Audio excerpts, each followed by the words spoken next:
Welcome to Passion of the Soul with me, Ellena Lieberman, the new power hour for your consciousness. This is the space where you awaken to your authentic potential, the truth of who you really are.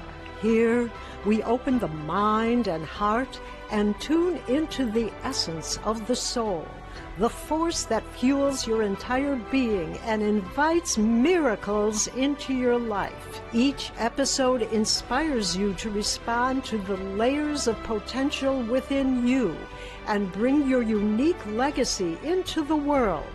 As you listen and watch, you'll discover that you can be the answer to your own quest. Get ready to tune into your innermost voice and live in alignment with your highest truth. Passion of the Soul starts now. Hello, everyone. I'm your host, Ellena Lieberman, and you are listening to Passion of the Soul on Transformation Talk Radio. Stay with us this hour and let us help you experience the new power hour for your consciousness. Every first and third Thursday of the month, 5 p.m. Pacific, 8 p.m. Eastern, we will bring you some of the most brilliant visionaries, artists, healers, and authors who have walked miraculous journeys inspiring you. Tonight is episode 10, Risk to Become. How do clarity, risk, and authenticity shape the person we are designed to be? Author Patty Elvey shares how she recognizes inner clarity, understands risk as an invitation rather than a threat, and makes choices that reflect what is most true. Patty reveals the pathway of embracing risk, trusting yourself to make courageous and honest choices. Our guest tonight, Patty Elvey, is the author of Practicing the Art of Becoming. She is a trusted advisor and strategist to executives, and she has stood beside leaders as they've built the impossible across industries, across decades, and across thresholds of deep personal becoming. Her gift? Seeing the essence of what wants to emerge quickly, then mapping the most aligned, actionable, and soul-satisfying path forward. Welcome, Patty. Thank you, Ellena. That's a beautiful introduction. I really appreciate it, and it's wonderful to be here. Well, it's absolutely wonderful to have you here tonight. And before we even move into questions, would you please share the moments in your actual miraculous life and some of the turning points that really influenced you in your personal story? Well, that's the whole hour. I could do that, and it continues all the time. But there's a couple. One in particular, I'd have to say, is there was a turning point where I recognized in a training room that it was okay to give myself permission to be responsible for my own joy, my own life, my own decisions, where prior to that time, I had struggled with outer judgment, a lot of support. I was still taking risks, but there was discomfort within me because it wasn't the popular choice. So whenever I was in this room and there was some directive, it became just so clear to me. It's like a light bulb went off. And to me, it was surprising because I wasn't that young. It's like I'd had a lot of life experiences. I was kind of a smart girl. Like, how did I not know that? How did I let the world decide everything? How somehow I thought it was an outer thing. Although my inner experience, which is the other part of the miracle, began like when I was 4 days old. I think it really began before I even entered here. the journey end. But I had a very close relationship with Spirit, with Jesus, and that was always, always primary in my life. But I still had somehow let other people be more important. So when I realized it's up to me, my life changed completely. And it was very quickly, I realized they talked about comfort zones. And it's like I already didn't have one. And I never noticed that about me till I started looking at me through less filtered eyes. My eyes didn't get clear till much later, but a lot of the filters were removed. And I began a much more beautiful life that was my choice. Oh, that's just wonderful. Now, I have to tell you that one thing that just jumped out at me in your book was what you call flying high. Sometimes you call it Stairway to Heaven, on the wings of an eagle. It was very significant. So let me ask you, what is this vantage point and how is it transformative? I think I started with that. I think it's my book started with that, where, it's like I just knew I was meant to fly. Somehow I knew I was meant to not be held down. There was a lightness that I wanted, that I believed in. And I think it started very early. I think that I came in this lifetime with not wanting to be weighed down. I had that reference point in my consciousness and eventually in my actions that reminded me of where I came from, which was absolute light. We all do. And that lightness to me was not a burden, the heaviness of a body, the being pulled here wasn't something we are taught, that we can be in both places at the same time. So I experienced it as like, I need to soar. I cannot, not one to grow roots. It wasn't my path. And it was, again, unique. It was a risk. It was a constant battle with others. But I experienced this lifting that kept me happy, kept me conscious. It kept me joyful and focused. And, I write about various times where, when you're flying, it's kind of like the birds, you run into a window now and then, and knocks a little bit of reality into you, like, oh no, I'm here, I'm not there. But the other thing I think is really funny about that is when we were young, remember the stork? It's like babies Yes. they fall from the sky. It's like, oh wow, I remember that. I remember falling from the sky. I want to go back. So Oh, there's so, this essence of soaring that was just in my DNA. oh, well, how does this higher vision align in a person that reveals their higher self or inner process when they fly high? How does it reveal to them who they truly are from the height? Well, I think that's the most important part of it. And that's what I call altitude. Because when we're here, and this is an everyday thing, when this is over, I'll get some more out. I'll take a look from above. How did it go? But it's the aspect of seeing a broader perspective. Because when we were Yes. higher and we look down, I find that there's spaces between some of the situations, scenarios, activities, whatever, personal behaviors and relationships.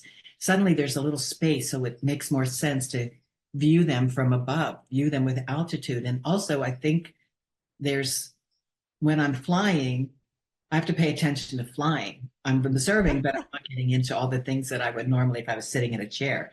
There's this focus on what you see below because you're paying attention to the flight and Well, avoiding buildings. that's So, and it wonderful. gives a lot of information. We can become more neutral from above. I Oh, can. that's wonderful. Yes.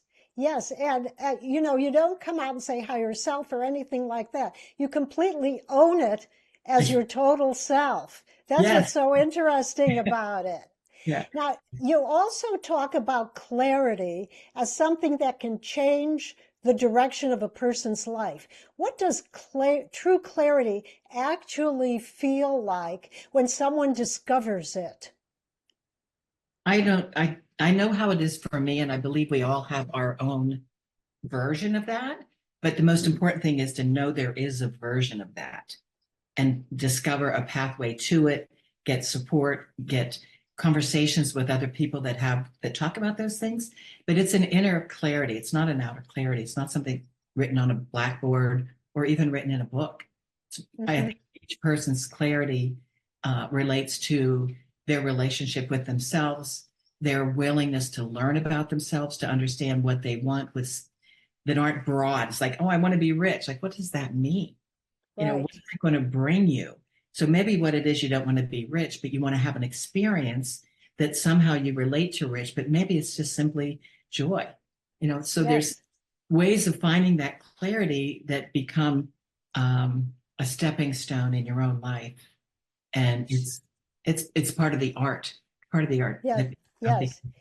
Now, I want to ask you, is the choice to take risks in life interwoven with this soaring up, this higher vision? When you choose to risk, how does it tie in with that higher vision? Well, taking the first step off the building to fly, that window. That's pretty risky. Pretty Trusting that risky. I have wings. It's a lot of trust. I think really the essence of that is I trusted that I had wings. I trusted that I could fly. I believed that I was destined to fly because what I was living in around me didn't seem to make a lot of sense. But yet I didn't mind it, but I just felt this inner desire to lighten up. And the lighting up was literally taking flight to me. And it was in my imagination, certainly in my creative imagination, but it filtered into how I felt about every day in my life. And I began to envision, there's a feeling that comes with, can you imagine being an eagle? There was an egret in my garden today. I had never seen one here. It was spectacular. And the wings were so giant and it soared. And I just, fell in love. Well, this is really wonderful, Patty. And it's time to go on a little break. But before we do, I want everyone to get your information, and please share this fabulous offer that you're going to be doing for our listeners. So go ahead and give us the information. So first of all, thank you all for joining, and hope you stick with us for more tips of becoming after the break. There's two things. One is my book. So all things about my book, Practicing the Art of Becoming, are available by simply searching Patty Elvey author. And that immediately takes you to my book page at Simon & Schuster, where they'll list all the places to buy my book with just one click. I also narrated my own audiobook, and it's available on Audible and Spotify. Now, the offering I have just for TTN is a complimentary 30-minute Zoom session with me. Wow. I call it Design Your Affirmation and Up-Level Your Clarity, Up-Level Your Life. We'll spend 30 minutes together, and I will answer some questions, and I'd love to get to know you. In order to take advantage of that, please send me an email with the subject line TTN gift to patty@risktobecome.com. I'll reply with a link to my calendar, and my intention is to complete a minimum of 50 sessions with my guests. And I'm excited to meet you. Oh, that's so wonderful. And I'm Ellena Lieberman. For requests for consultations or to have the special on my book or just chat with me, you can go to dynamicmanifestation.com/connect. You're listening to Passion of the Soul with Ellena Lieberman. And when we come back, we will be discussing more about Risk to Become. Stay tuned, and we'll be right back.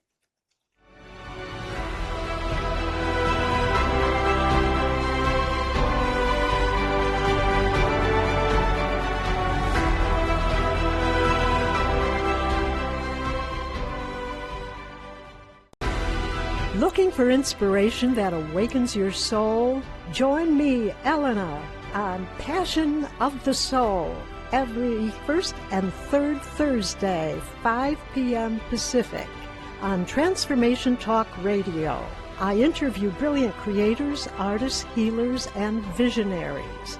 Visit my website, dynamicmanifestation.com. Passion of the Soul, where your truth comes alive. Hi there, Anahata Roach, the Crystal Coach here. Do you have things that you do or respond to or feel triggered by that you have no idea why. Whatever that is, whether it was something that you are even conscious about or you actually have a memory of, there is in your body stored programs and trauma that an emotional clearing will help you unlock. It's called the spiral, and it is one of the most amazing clearing modalities I've ever come across. If you'd like to know more about the spiral and this wonderful modality that has helped so many people, including myself, please go to my website, thecrystalcoach.com, and click on the Discovery Call. It's free, and who knows, we might be meant to work together. I'm Tristan, a shaman, astrologer, and human design reader. I help unravel spiritual ideas to create change and growth in your life. Whether you are just beginning or need a knowledgeable best friend with the next phase of your journey, I'm here to help. Think of me as your pragmatic shaman bestie. I work with high-vibe, lovely people like yourself in personalized sessions that will leave you with a sense of clarity that energizes you to make impactful change. Connect with me, your pragmatic shaman bestie, at musingsandmodalities.com.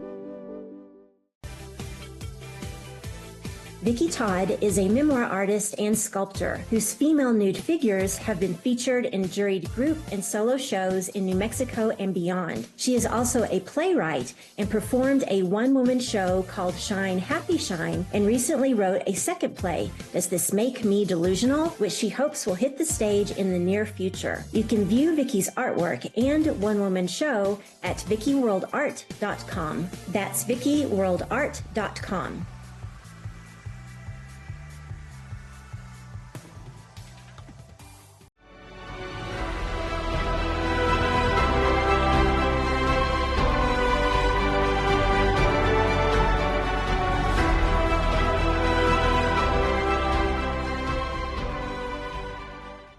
We're back on Passion of the Soul. I'm your host, Ellena Lieberman.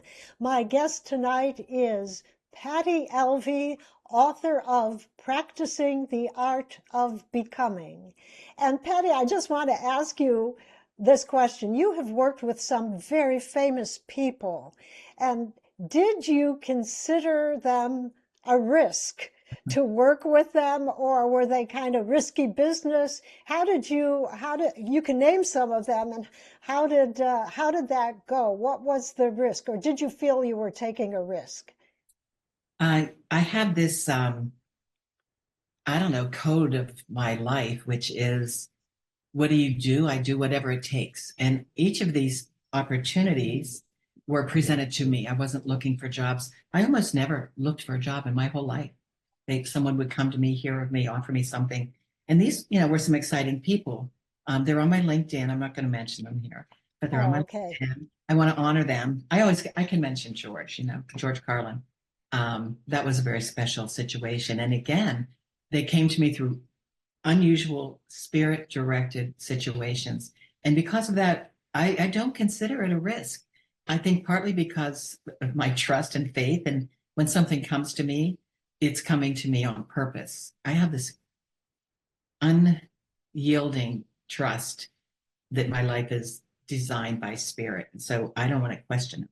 It's like if something comes to me, I just go with it. It's really, really interesting.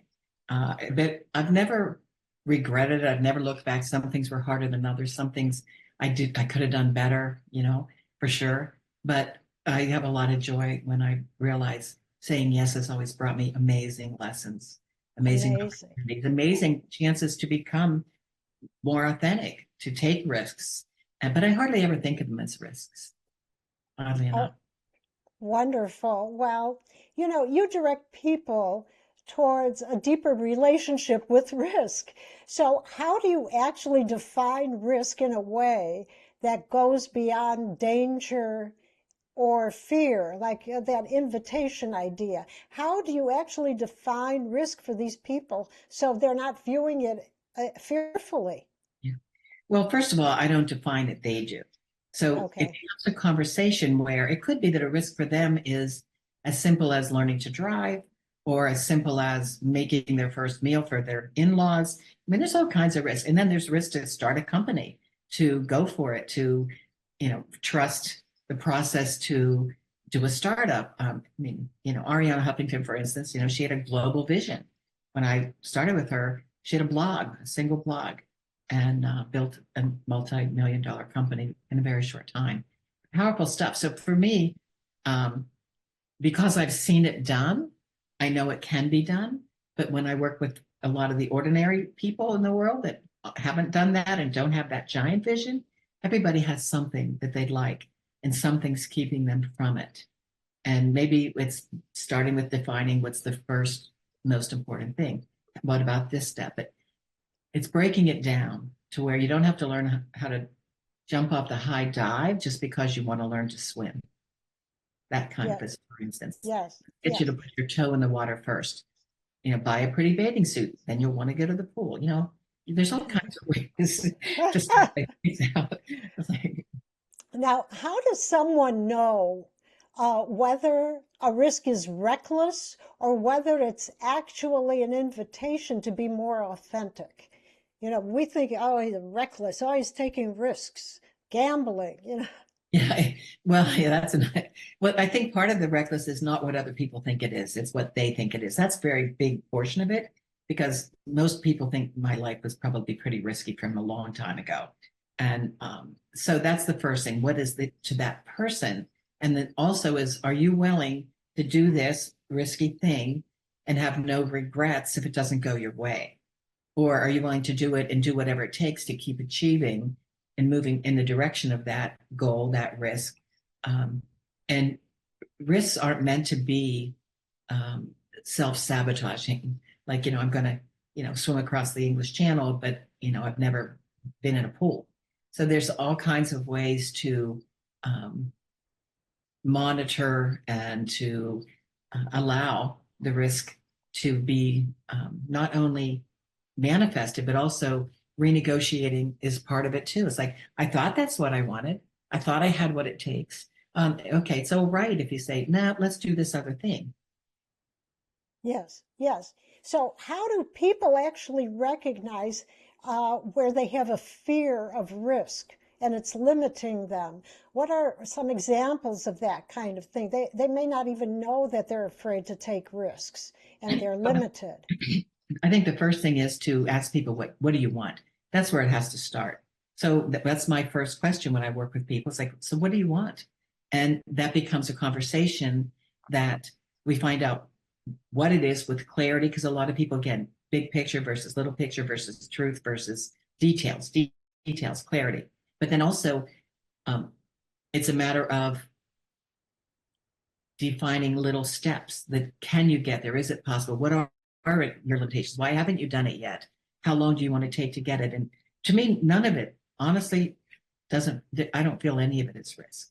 So I can communicate in a way that people start to realize, oh my goodness, it's doable by looking at it through a different filter, not the filter of fear. I'll probably fail. What do people think? It's not what anybody else does. But instead looking through what is possible for me? Mm-hmm. And when they choose risks, how do they realize that it relates to freedom? You talk about freedom in your book. Choosing risk could relate to completely freeing them. That's an amazing concept that I found in your book. This idea of taking the risk so you will be free is very interesting.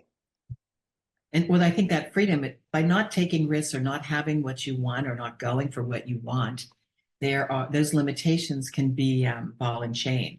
They can, I think at one point I said, I felt like I had been tied to a chain my whole life until that moment I described in the beginning when, oh my God, it's up to me. That chain isn't mine, it's theirs. And I walked away and started my own path. So it's a matter of what's going to set them into something different than where they are. So I think part of it is, if you really wanted that and that was freedom for you, why aren't you in it yet? Let's find a way to get you closer and maybe design a path to get you all the way.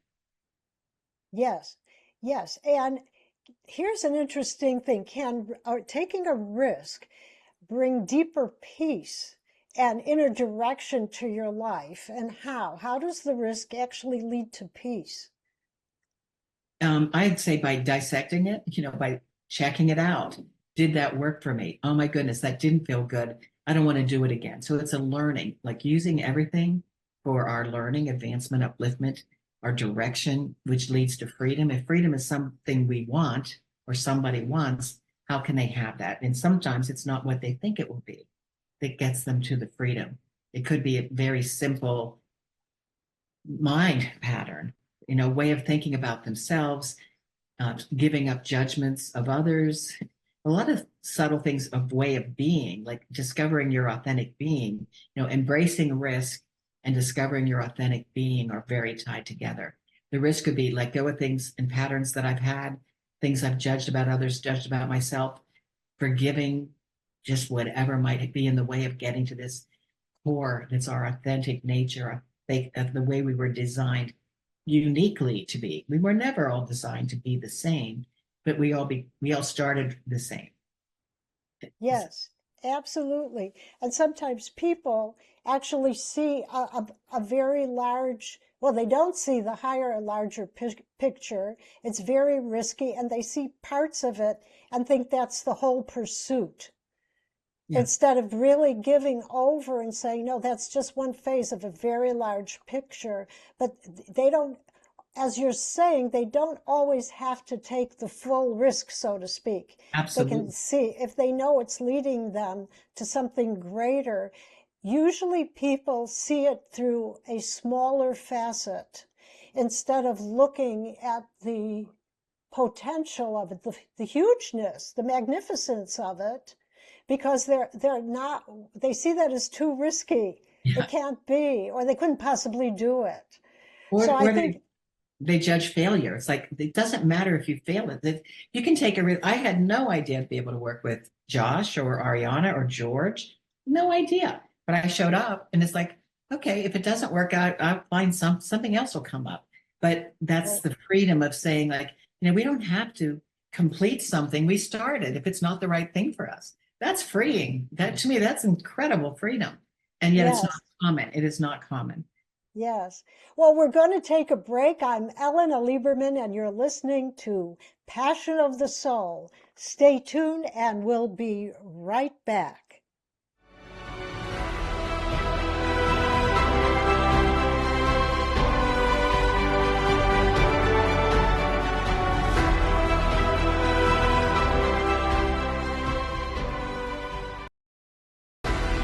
Looking for inspiration that awakens your soul? Join me, Ellena, on Passion of the Soul, every first and third Thursday, 5 p.m. Pacific, on Transformation Talk Radio. I interview brilliant creators, artists, healers, and visionaries. Visit my website, dynamicmanifestation.com. Passion of the Soul, where your truth comes alive. Tired of feeling exhausted as a parent? I would love to help you with a new vision for yourself that is focused on intentional wellness parenting. My name is Aurelie Cormier, and I have over 40 years experience with complex cancer patients. I offer consultations, coaching, and educational programs for parents who want to boost their health and reduce risk of disease, especially cancer. For more information, go to aureliecormier.com.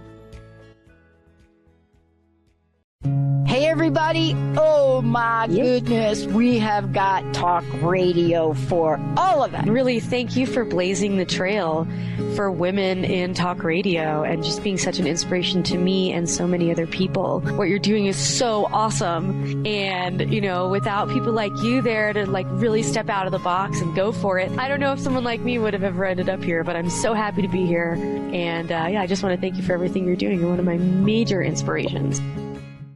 Are you ready to listen to your soul? Discover the power of pausing and turning in on Our Soul Whisper with Kathy Belmont and Dr. Pat. This sacred show offers a safe space for self-discovery, healing, and soulful transformation. Let your inner voice rise, be heard, and gently guided into expression. Tune in every first and third Wednesday at 11 a.m. Pacific on Transformation Talk Radio. Subscribe now so you never miss the whisper meant just for you. Visit OurSoulWhisper.com. You're thinking your purpose in life? Become a certified hypnotherapist and regressionist today. Bryn Blankenship is a renowned certified master hypnotherapist, international instructor, and author. In addition to her own show, Afterlife Teacher, Soul Lessons Bringing You Full Circle, Bryn is a popular radio show guest who speaks about her soul expression spiritual regression, her transformative method for finding and following your soul's guidance. For more information on her hypnoregression and afterlife regression certification programs, visit brynblankenship.com.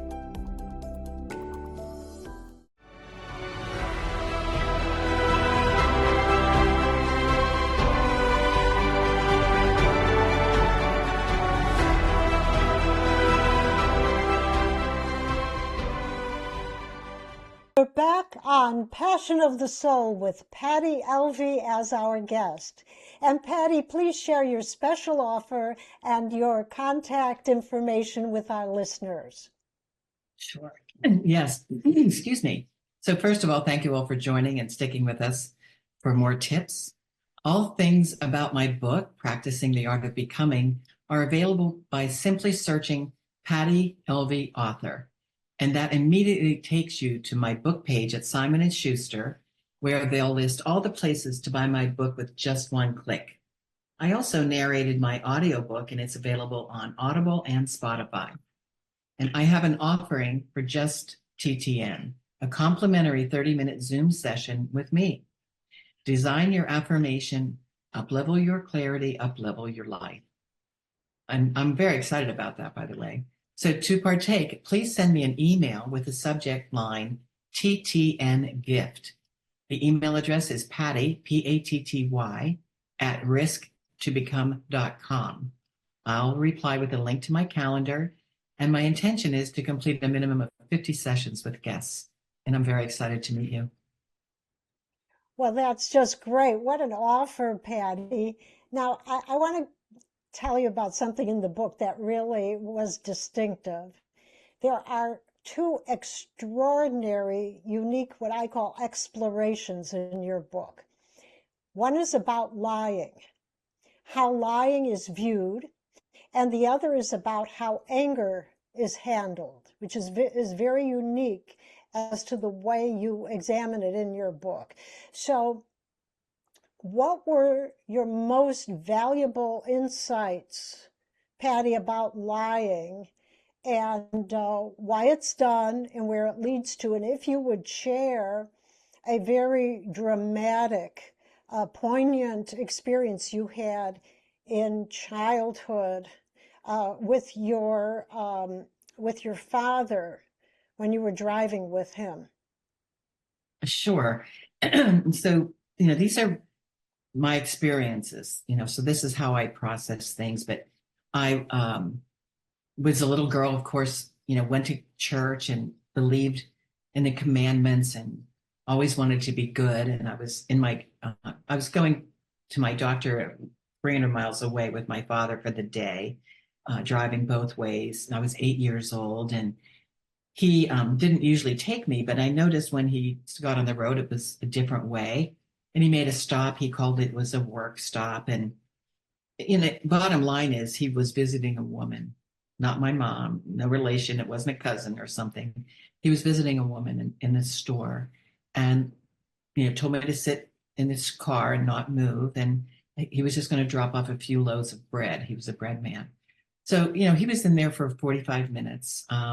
I was concerned for a lot of reasons. One is what might be going on. Is everything okay? And will I be too late for the doctor? And little things like that. But I was 8, but I was also pretty mature. So I did sit in the car. I didn't move a muscle. At one point I looked up and I saw him in the window of a second floor window with no curtains. And there was a woman with him. And I think I was a little more still even then. But the moral of the story is when he did come out and so on, we didn't speak about it. But what I recognized immediately was um, I had to withhold that from my mother when I got home. She was going to ask me about the trip. How was the day? And I knew right away, it's like, I can't tell her this. This is not good, and I really had a connection to my mother empathically and empathetically. And I just knew this would be really, really painful and not a good idea. So I think through that period, I learned that there's all kinds of, why would they lie? Like, what was going on? What was I going to do? How was I going to be after I lied? Would I still be good? And, I ran through all of these different things. And what I dissected as I was writing the book was, what was going on with them? I mean, why I found this compassion in a way, but, they were lying. There were lies everywhere. Like, obviously this woman, I know that she had a husband. They were lying. My father was lying. I was going to have to lie. And it just became very, very challenging for me. So I decided to look more compassionately over time. And I wrote a lot about that in the book, of how people lie for protecting themselves. Oftentimes, I think what's most important is lies come out without people even thinking first. Oftentimes, I'm guilty. Like, why do people lie? Why do I lie? Self-protection, sometimes fear, sometimes for negative reasons, but to hurt others even.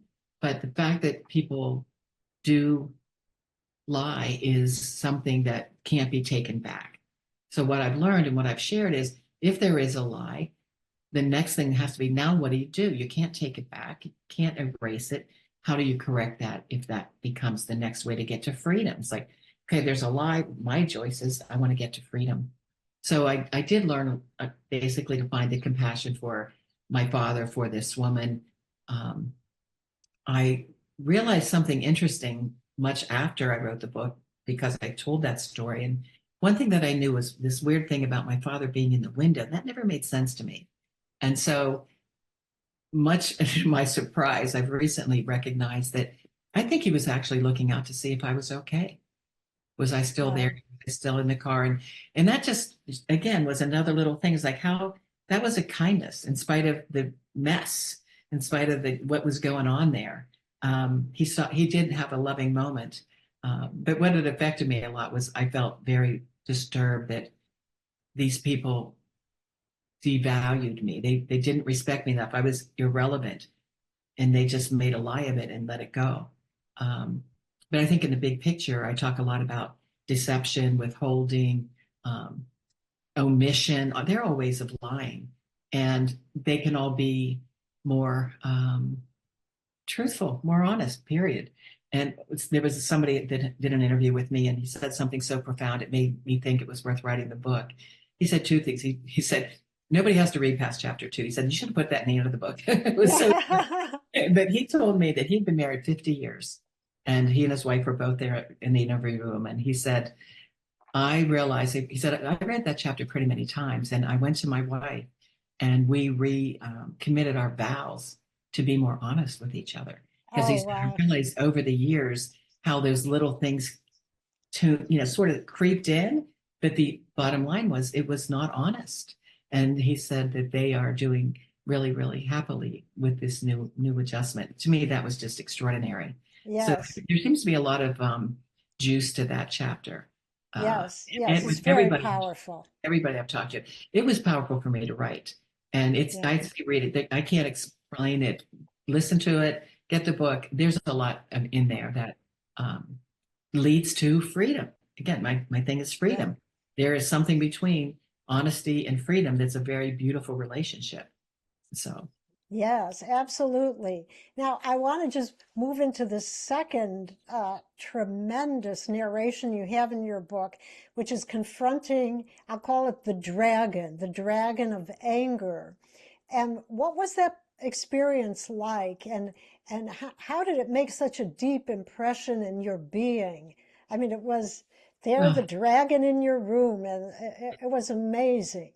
It was powerful. It was very realistic. I really, it was real. I'll never doubt that.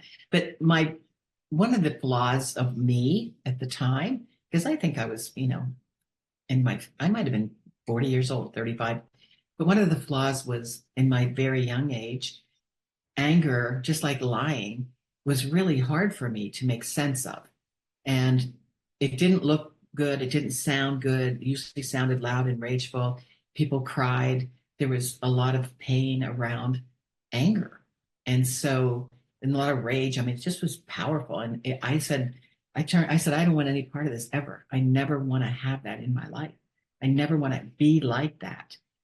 Unfortunately, 40 years of that, and there's a lot of there's a lot going on. My own denial in a lot of ways. If something was, and I had a lot of reasons to be angry, trust me, but I refused because of what I saw. And so whenever I had this instance to bring it forward, and that's in the book, Story of My Friend, and Pandora's Box, I said she just unlocked Pandora's box. She unlocked it. The box that I kept tightly sealed and buried, and I was never going there. And that was my addiction to not ever being angry.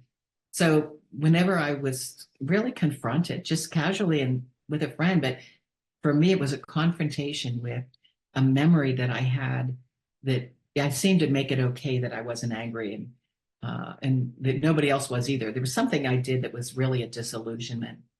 And it just started this Pandora's box, not only bubbling up, but exploding. And wow. I think I called it a ticking time bomb. But so when I needed to resolve it, because it wasn't going to go away, I locked myself in a room. I didn't go to work. It was, I don't know, 3, 4, 5 days. I don't remember how many days, but it was, blinds were closed. I don't remember eating. I just wept. And I had a moment where I wanted it to stop. And however spirit works with me and the visuals and so on, but I knew that this was the turning point. Something had to happen, or I was either going to die somehow just because it was so explosive, but I didn't know what was going to happen. And it was almost like a countdown I could feel. And then here's this literally fire-breathing dragon in front of me, in my bed. And it was anger. That's what that was representing. And the message was that it was a part of me, the part that I denied was this relationship I had with anger, this inability to process it, to be around it, to claim it, to share it. And the message, I said, like, what am I going to do? And I'm weeping, and this thing is enormous. And it's on fire, and it's embrace it. It's like, what? He said, you have to embrace the dragon because anger is a part of you, and it's fair. It's okay. It's not bad. It's just part of being human, but you have to embrace it and claim it and bring it back into you, because you leave it out there, it doesn't work. And I don't know where the courage came from, but I did. I absolutely leapt forward, and it went away. And when it went away, my whole consciousness, my breathing went quiet, the peace came in, and I learned from there more about freedom. Well, that's really amazing. And we're going to have to take a little break right now. So before we do, I want Patty to give your contact information one more time for our listeners, and everything about how they can take advantage of this wonderful offer that you're doing. Thank you. Oh, after all that, you want me? Okay. Thank you. Because you resolved the angel. After the break, you talk about having faith to confront the faith, to confront the dragon. So we'll talk about that after break. Beautiful. Thank you. And thank you all for joining and sticking with us for more tips to be coming after the break. All things about my book, Practicing the Art of Becoming, are available by simply searching Patty Elvey author. That immediately takes you to my book page at Simon & Schuster, where they'll list all the places to buy my book with just one click. I also narrated my audiobook, and it's available on Audible and Spotify. I have an offering just for TTN, a complimentary 30-minute Zoom session with me. Design your affirmation, up-level your clarity, up-level your life. To partake, please send me an email with the subject line TTN gift. And the email address is Patty, Patty, @risktobecome.com. I will reply with a link to my calendar, and my intention is to complete a minimum of 50 sessions with guests. I'm very excited to meet you. Well, thank you, Patty. And I'm Ellena Lieberman with Passion of the Soul. And we're going to take a quick break. And when we return with Patty Elvey, she will share her inspirational vision on sacred sounds, forgiveness, and affirmations, which are a big part of her life.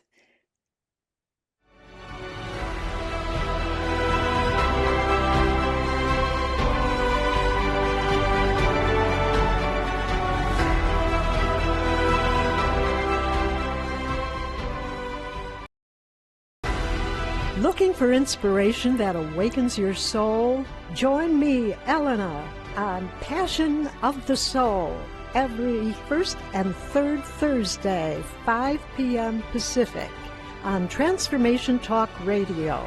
I interview brilliant creators, artists, healers, and visionaries. Visit my website, dynamicmanifestation.com. Passion of the Soul, where your truth comes alive. Hi, I'm Gwenem Carsley, transformational body, sex, and soul coach. Skin and Soul is not for the tame. It's for the parts of you that ache in silence, that pulse in the dark. It's where truth slips beneath the skin, where longing, death, and desire kiss. Strip down, breathe deeper. Remember what it means to be alive. Join me Fridays at Skin and Soul, 10 a.m. PST on Transformation Talk Radio. What if your training isn't enough? The Multicultural Mindset Podcast invites counselors and therapists to unlearn the one-size-fits-all approach. This isn't cultural competence. It's a way of being that brings racialized experiences from the margins to the very center of care. Let's stop pathologizing Black pain and start challenging the system that created the bias in the first place. Visit newseasons.training to subscribe. Welcome to Shanti Mission, a school for the soul. If you're seeking personal transformation, deeper spiritual awareness, sacred music, or the support of a welcoming community, Shanti Mission offers signature workshops and healing programs in a warm and inclusive space, designed for growth and connection. For more information and to access free resources, visit shantimission.org. Together, we can anchor peace.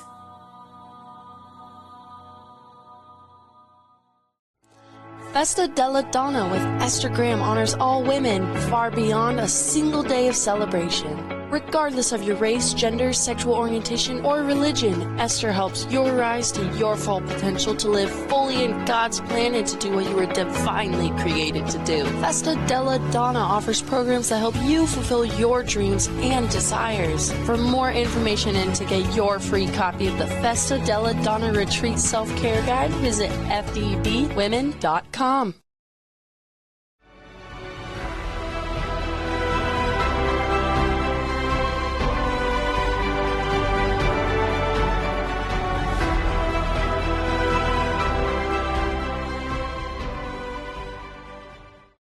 Welcome back. I'm Ellena Lieberman with Passion of the Soul with our guest, Patty Elvey, author of Practicing the Art of Becoming. You know, there's an absolutely beautiful selection here that you've written. I just love the wording. And here's what it says. I often experienced that sacred sound as I practiced listening with my heart. And as I practiced this as part of my art, I was able to hear the sound of my becoming. It was in perfect pitch and rhythm, and my breath, my heartbeat, and the movement of life through me. Well, what is this gorgeous message that you want to convey to your reader? It's so poetic. I think that was in my chapter about intuition or the sound of God. I think that's the one. Yeah. By the way, I think the chapters in my book really lead into a lot of things. But for me, I've been practicing listening inside my whole life. that was my safe place, my sacred place. And I don't think I gave myself an awareness of the power of that until I was much older. It was a practice, it was standard, it was a vigilance, it was a devotion, there was no exceptions, it was a priority. And then I realized the power of that because it developed this relationship with a sacred sound that wasn't outside of me, it was inside of me. And the way that is a life spring in a way, it was always there. I could rely on it. If I wasn't living from that place, which is a lot of time, I could always go back to it and breathe again. It's like, oh, okay, I'm okay. I'm okay. So the sacred sound, the harmonic, it came together in my maturing up. I call it, we were growing up every day. If we're breathing, we're always growing up. And in the maturing, growing up, I started to acknowledge this experience and the value of it for me. And so that's where I write from. And it's true for all of us. So we can all find our way there eventually. And it's practice, practice, practice. I say, practice is like getting to Carnegie Hall. Not only do you got to practice to get there, but you practice to stay there. Yes. Yeah. Because you don't want to, once you're there, you don't want to leave. It's like, I want to get kicked out of Carnegie Hall. But I remember being there once. It's like, no, you want to go back. So it's a constant practicing. Becoming it might be different for someone else. I mean, I do believe that someone else might find that sacred space, walking in nature, and that's going to provide it for them. And but it's finding it, what it might be. If it's not this, try something else. But ultimately for me, it's been a relationship with my inner knowing, my inner voice, my inner willingness to become more, to learn more, to recognize more, to be more honest, Yes. And I just want to quote from your book, the word here is in heart, as is the word art. So when we consider this, all of that, to hear with our heart, to create art with our heart, it's so important. And now let's just apply some of this. Actually, you in the book are completely empowered, you believe, by affirmations in your life. You consider them extremely important for freedom, peace, and being in the present. So would you like to tell people about your affirmations, how you affirm things, and how it impacts your life? Well, back in that time when I had this training I went to, and I learned a lot about I'm in charge of my own life, they also introduced affirmations, which I really hadn't heard about it before that. But they are certainly I am statements, and they can be what's present, and they often are better used to pull ourselves into becoming maybe something we're not quite there yet. Like if I am, so I have an affirmation I was using, and after using it for a year or so, I already recognized, like, I'm that already. Oh my God. So I changed, I made a new one, but I've actually experienced saying something about myself, and all of a sudden I'm standing in it. I'm living it. I've become that. And it's always something better.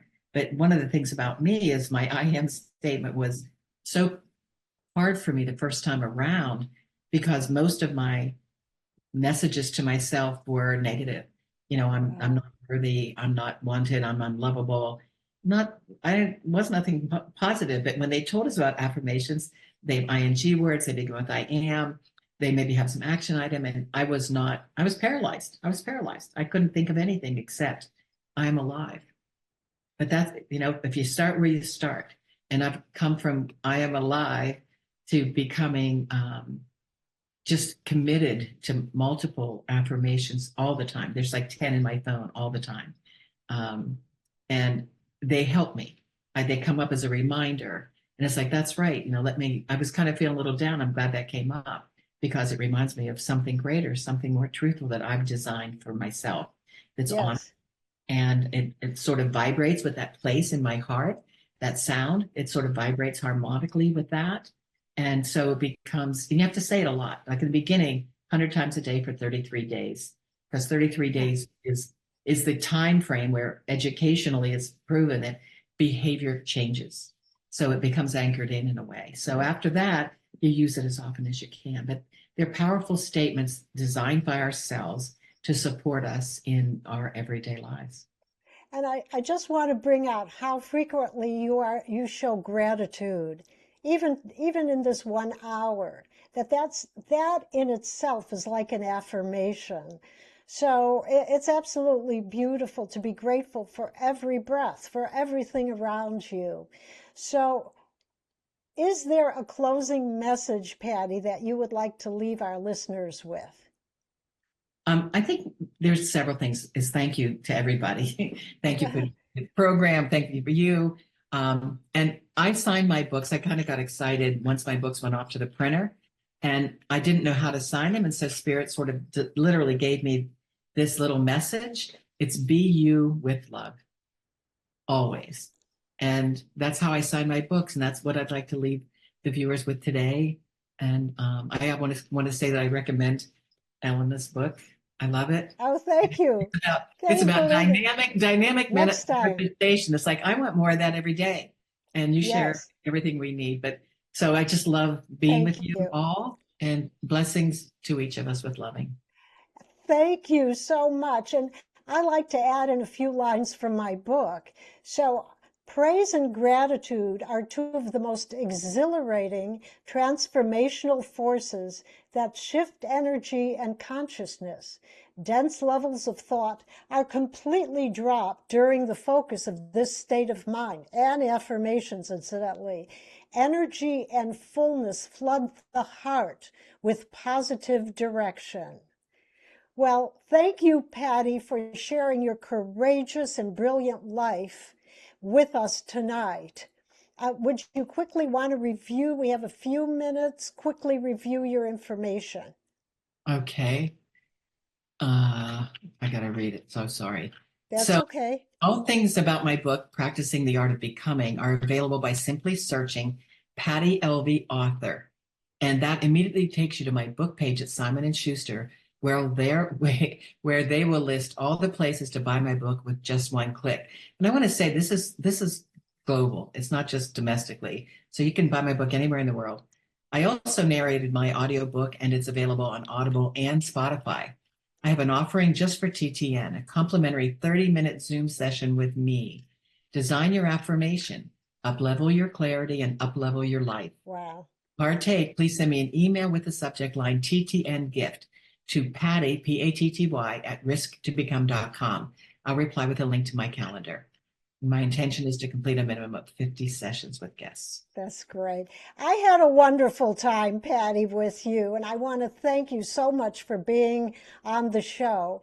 And please join me the first and third Thursday of each month at 5 p.m. Pacific, 8 p.m. Eastern. Now, next time on July 2nd, please join me on my show on dynamic manifestation, developing declarations, which are like affirmations, and what I call Hallelujah, Brothers and Sisters. See you then. Thank you for being with us today. I'm your host, Ellena Lieberman. Be sure to tune in every first and third Thursday night at 5 p.m. Pacific and 8 p.m. Eastern on Transformation Talk Radio for more Passion of the Soul, where we connect with brilliant creators, artists, healers, and visionaries who have walked miraculous journeys. Continue the experience at dynamicmanifestation.com. And if today moved you, share the show and like us on social media so others can awaken their authentic potential too. Until next time, listen deeply, trust your innermost wisdom, and live your passion of the soul.